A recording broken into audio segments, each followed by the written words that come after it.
We begin this evening with the Ace of Wands. Now, the Ace of Wands, if you look at the wand, you see new growth on the wand. You see it's sort of like it's a spark of an imaginative thought, and that's what the ace would represent. It's that first thought that you have of something creative, something that's a new beginning. You're physically thinking of something that you want to start, or it's the spark, and it's initiative that you take to begin this process.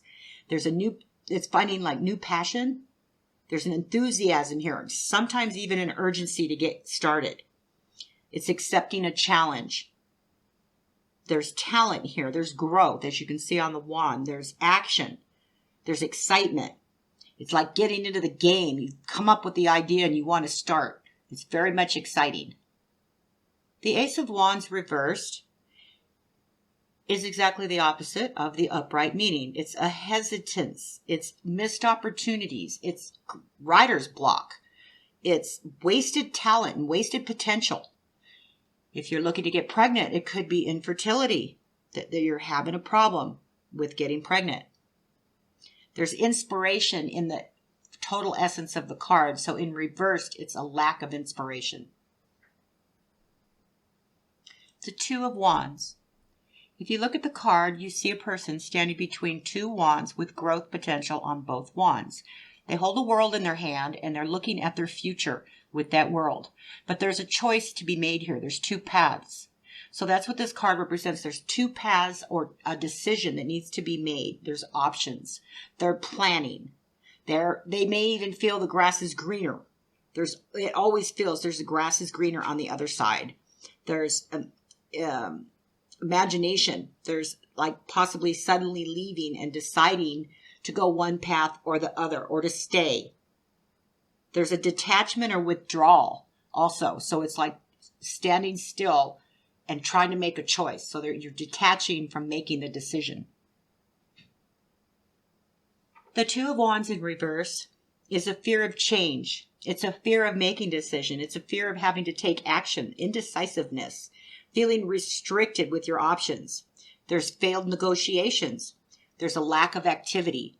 So it's opposite of the upright meaning. There's a stagnation going on. You can't make a decision.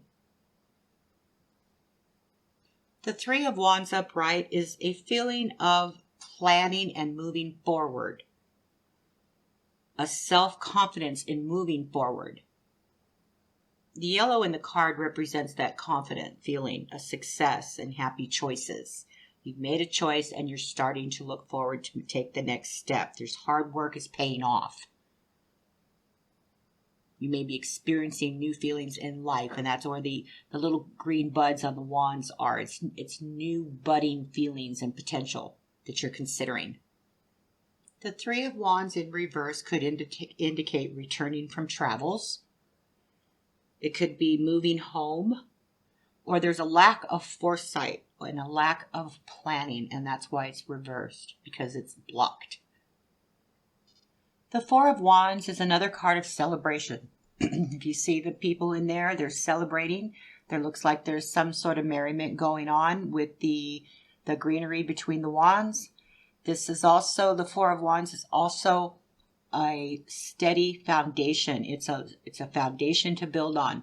You see the wands are all upright. They're holding up the greenery. People are dancing underneath them. So there's a steady foundation here. If other cards indicate, such as the Two of Cups, the Lovers, the Two of Wands, could indicate a marriage proposal with the Four of Wands as well.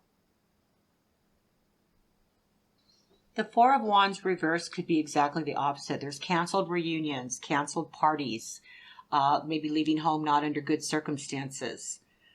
There's this feeling of disappointment, or that you haven't worked hard enough.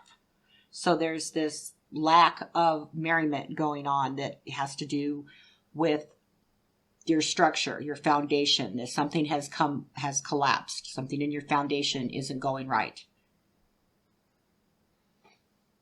The Five of Wands, look at the card. What does it look like? It looks like a battle. It looks like these people are fighting. They're all smacking each other with the wands. They're defending themselves. So there's conflict and fighting here. There's arguments. There's disagreements. There's struggle. There's opposition. So there's things that are happening around you that you're having to defend yourself for. Could be losing your temper or tempers clashing. Could be personality and egos getting in the way. There's chaos. There's a feeling of being defensive here, territorial and being assertive. The Five of Wands in reverse is exactly the opposite. There's a compromise going on. There's the end of conflict, the end of struggle, reaching agreements, coming to new agreements with other people, connecting with others that you've disagreed with in the past. The Six of Wands, if you look at the card, you're looking at a man sitting on a horse. You don't really see the rest of the horse because he's draped in a green cloth. But other people are around him and they're like, the wands are not all in the same levels, and his wand has a wreath on it. So it indicates some sort of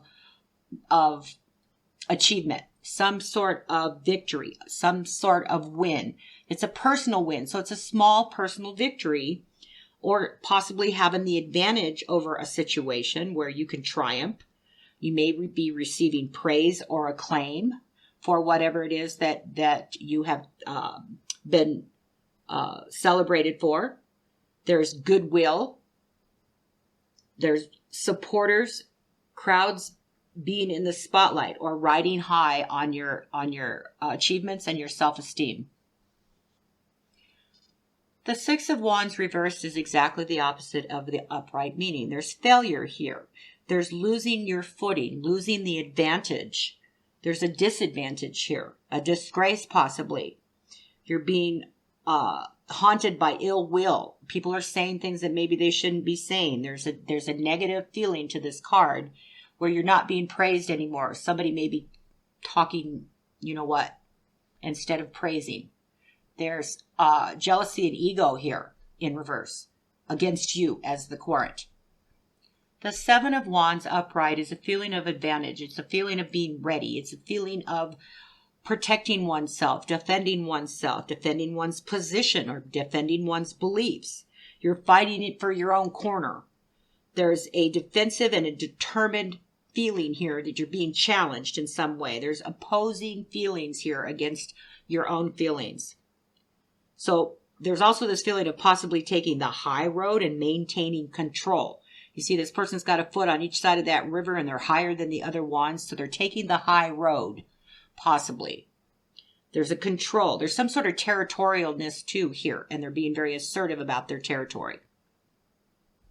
The Seven of Wands reversed is giving up your own beliefs, folding in on it, accepting somebody else's beliefs over your own because you don't want to fight for it. So it's giving up or admitting defeat. Not protecting oneself, not being assertive, letting things just slide by and not fighting for what you want. The Eight of Wands upright is a feeling of movement, a very methodical movement. Every wand is going in the same direction, so it's like a fast movement of sorts. There's a hastiness here, a speed. There's a progressive movement. There's action. You could be rushing into something. There could be exciting travel plans ahead. It could be romances that are taking off because of the new buds that are on the wands. You could be thinking on your feet. You could be working hard, and the results are paying off. There's solutions here. The Eight of Wands reverse is possibly returning home from travel, air travel. There's some sort of restriction here. There could be bad. It could be bad timing. Or you could be losing momentum. The Nine of Wands is a feeling of resilience. There's a feeling of you fought and fought. It's an ongoing battle. You're battle weary. You're fatigued, and that would indicate with the handkerchief across the guy's forehead. So he's been in battle. He's fatigued. He's nearly there, but you can tell he's tired. And there's a feeling of success. You're almost there, but not quite. There's a feeling of learning from past failures. You may be ready to make agreements.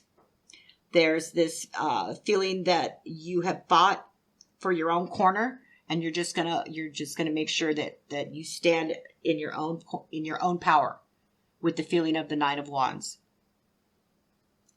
The Nine of Wands reversed is a feeling of refusing to compromise. There's no compromise here. You're giving in. There's a stubborn, rigid feeling of being obstinate, of having obstacles in front of you, that you're going to take one last stand. The Ten of Wands, upright. If you look at the card, you see the man who's carrying a bundle of wands. He looks like that it's a burden to him. He's almost stumbling with that bundle. He's got to get to home with the bundle, and he's having trouble. He's overloaded. There's a responsibility that he feels here, and there's some stress and problems regarding the burden that he's carrying. There's a lot on his plate. He feels a duty, but it's a drudgery. It feels like an obligation. He's saddled with this responsibility to get that bundle where it needs to go. But he feels taken advantage of in a way, because there is nobody around there to help him. So there's a lot of delays. And he's struggling hard to make it where he needs to go. But he's determined to do it, even if he does it alone. Now, the Ten of Wands reversed is insurmountable problems. As hard as this person is trying and feels a responsibility, there's insurmountable problems. There's hurdle after hurdle. It's like beating a dead horse, but he's duty bound and he's resigned to his fate. But he may not make it, and he needs to accept that reality. The Page of Wands. Again, the pages represent communication or young people. Now, communication, it could be good news. There's encouragement here. There's optimism. There could be a competitive nature. There's a faithfulness of this communication. It's courageous. If it's a young person, they're very energetic. They're light to sandy colored hair. They have light to green or blue eyes. They come with message. They come with enthusiasm and something that needs to be said. The Page of Wands reversed is, if it's a young person, they're acting out. They're acting out and they have a lack of energy. They are discouraged at things around them. They're feeling like they've been thrown a bunch of obstacles. Someone who also breaks your heart. They're impetuous and they're insensitive. It's an insensitive person. They don't take anybody else's feelings into consideration when that Page of Wands is reversed. The Knight of Wands, upright. If you look at the card, you see that the horse is in motion. So there's this feeling of possibly running the horse. You see his helmet and its feathers are flying in the breeze. So is part of his costume. You can see he's flying in the breeze. So this is hastiness here. Quick decisions, possibly. Maybe knee-jerk reactions to things and not thinking things through and making quick, hasty decisions. Could be sexual adventures as well. Somebody who likes to debate and who's very much a competitor. This person loves a challenge and they go head on for it. They just jump right into any challenge like that. There's passion in their ambition. The Knight of Wands reversed is reckless. Could be hyperactive. He's a daredevil. He just goes for it and doesn't think about what's happening. He's overly confident in his abilities. He could be loud and be a show-off as well. He talks a lot about what he can do, but doesn't deliver. The Queen of Wands, she's vibrant. She's a good business person, has a very good business head, business sense, very competent. She sees foresight. She sees ahead. She sees how to plan ahead and make things happen. If it's a person, she's very attractive. She has a magnetic personality. She's a mature woman. She's very helpful as a friend, and she's very well liked. Now, when the Queen of Wands says she's going to do something, she does it no matter what. She can be very competitive, and she's very confident. She enjoys a challenge and has an enterprising mind. She loves being in the limelight, but only when she's confident enough to know what she's saying or doing is the best that she can do. She has very high values and values her family and friends. And she's, of course, an animal lover. Very much so. The Queen of Wands in reverse is of a person who they like to manipulate.